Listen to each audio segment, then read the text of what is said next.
ধাননি পথাৰত ধানৰে থোপ ৰাখকচোন দেউতাও দুদিনমান মোৰ ৰাখিম কেনে কৰি আইজনী তোক আনে যতন কৰি লৈ যাব তোক যাবৰে সময়ত ও মন্তৰা পাছলৈ নাচাবা ও মন্তৰা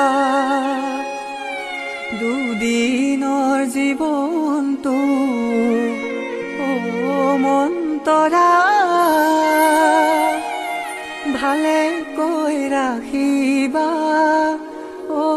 মন্তৰা।